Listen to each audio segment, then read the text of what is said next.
ডোমকল পঞ্চায়েত সমিতির পূর্ত কর্মাধ্যক্ষের নাম বাদ। পূর্ত কর্মাধ্যক্ষ মেহবুব হাসানের নাম বাদ। বিধায়কের ভাইপোর নাম না থাকায় রাজনৈতিক উত্তেজনা। ঘটনায় বিএলও ও বিডিওর বিরুদ্ধে অভিযোগ মেহবুব হাসানের। বিএলও কাজ করেছে বিডিওর প্ররোচনায়। অভিযোগ প্রয়াত তৃণমূলের ভাইপোর। অভিযোগ উড়িয়ে দিয়েছে শঙ্খদেব দাস। আরো বিস্তারিত জানাবেন ঠিক কি হয়েছে, ফোন লাইনের সঙ্গে রয়েছেন প্রতিনিধি রাকিবুল ইসলাম। রাকিবুল, দেখো, গতকাল যে ভোটার খসড়া তালিকা বেরিয়েছে সেই ভোটার খসড়া তালিকায় কিন্তু অর্থাৎ বাদের খাতায় নাম কিন্তু আসছে এবার মুর্শিদাবাদের ডোমকল পঞ্চায়েত সমিতি, সেই পঞ্চায়েত সমিতি পূর্ত কর্মাধ্যক্ষ মেহবুব হাসানের। আর যা ঘিরে কিন্তু বিতর্ক শুরু হয়েছে মুর্শিদাবাদের ডোমকলে। কেননা পঞ্চায়েত সমিতির একজন পূর্ত কর্মাধ্যক্ষ, সেই পূর্ত কর্মাধ্যক্ষের নাম এবার বাদের খাতায়। সেখানে রীতিমতো লেখা আছে যে খুঁজে পাওয়া যায়নি, এই কথা কিন্তু উল্লেখ করা আছে তার নামের জায়গায়।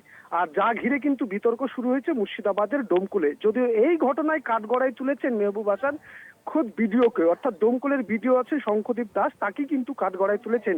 এবং যেটা জানাচ্ছেন যে তিনি দীর্ঘদিন ধরেই কিন্তু আমার ওপর একটি রাগ উঠাচ্ছেন এবং তিনি বিএলওকে নেতৃত্ব দিয়েই নাম কাটিয়েছেন, এমনটাই দাবি করছেন। এই প্রসঙ্গে বিএলও নিজেও কিন্তু এইরকমই স্বীকারোক্তি দিয়েছেন যে বিডিও সাহেব আমাকে এরকম বলেছেন, তাই আমি তার নামটা রাখতে পারিনি, এমনটাই কিন্তু স্বীকারোক্তি দিয়েছেন বিএলও নিজেও। এখন দেখা যাচ্ছে যে বিএলও কে নির্দেশ দিলেন বিডিও, এবং কেনই বা বিডিও পূর্ত কর্মদক্ষ সেই পূর্ত কর্মদক্ষ মেহবুব হাসানের নাম কাটালেন, এই প্রশ্ন কিন্তু করাই কিন্তু বিডিও যেটা জানাচ্ছেন যে এইরকম মিসগাইড হতে পারে, তাই বলে আমি কোনোভাবেই বলিনি। তবে একটা অভিযোগ এসেছিল, অর্থাৎ মেহবুব হাসানের বিরুদ্ধে একটি অভিযোগ এসেছিল বিরোধী সংগঠনের পক্ষ থেকে, যেটা জানা যাচ্ছে যে এই মেহবুব হাসান কিন্তু ডোমকল পৌরসভার 14 নম্বর ওয়ার্ডের আসল বাসিন্দা।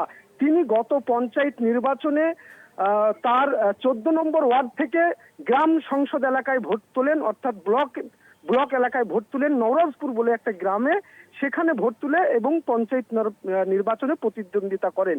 যেহেতু তার বাড়ির অর্থাৎ পরিবারের লোক বিধায়ক ছিলেন, সেই ক্ষমতা এবং সেই ক্ষমতা দেখিয়ে কিন্তু নাম তুলে প্রতিদ্বন্দ্বিতা করেন এবং চেয়ার দখল করেন পূর্ত কর্মাধ্যক্ষের, এমনটা একটা অভিযোগ বিরোধী রাজনৈতিক পক্ষ থেকে এসেছিল।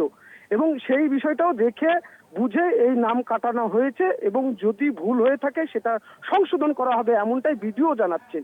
আর যা ঘিরে কিন্তু একেবারেই ডোমকলের রাজনীতিতে শুরু হয়েছে রাজনৈতিক তরজা একদিকে, অন্যদিকে বিতর্ক বাজ শুরু হয়েছে। এবং যে ঘটনা একটা পূর্ত কর্মাধ্যক্ষ তিনি স্বয়ং উপস্থিত আছেন এবং পঞ্চায়েত সমিতির একজন চেয়ার বিলং করে, সেই কর্মাধ্যক্ষ বৈধ ভোটার এবং এক জায়গাতেই ভোট আছে গ্রাম সংসদ, তিনি যেখানেই বসবাস করুক না কেন তার ভোট কিন্তু ব্লক এলাকায় আছে, তাহলে ভোট কেন কাটা হলো, এই নিয়ে কিন্তু ব্যাপক শোরগোল পড়ে গিয়েছে এলাকায়।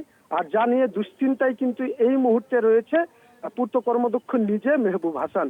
তিনি যেটা জানাচ্ছে যে এইটা কখনোই মানা যায় না। আর এই ঘটনায় কিন্তু তিনি সাংবাদিক বৈঠক করেছেন এবং একদম কাঠগড়ায় তুলে দিয়েছেন ভিডিওকে।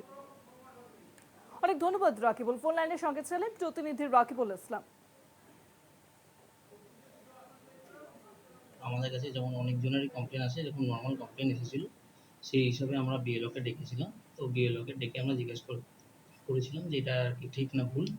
তো বিএলও এটা বললো যে না, এখানে উনি থাকে না। তো তার বেসিসে উনি করেছে, আর পুরোটা বিএলও অ্যাপে উনি নিজেই কাজ করেছে, এখানে তো আমাদের কোনো ফোর্সফুলি কোনো কিছু করার জায়গা নেই।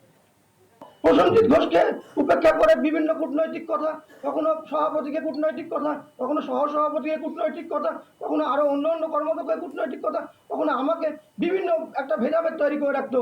কিন্তু সেই ভেদাভেদকে আমরা উপেক্ষা করে আমরা যখন একটা ইউনিটি এবং ইউনাইটেড হয়েছি, তখন উনি এটা মেনে নিতে পারছেন না। এবং এটা আমরা ডিসেম্বরের 7-8 তারিখ নাগাদ হয়েছে, আর 12ই ডিসেম্বর আমার নামটা বাদ দিল। তাহলে 29শে নভেম্বর যদি আমার আপলোড হয়, তাহলে তার আগে কেন বাদ হলো না? লাস্ট 12ই ডিসেম্বর কেন আমাকে বাদ দেওয়া হলো?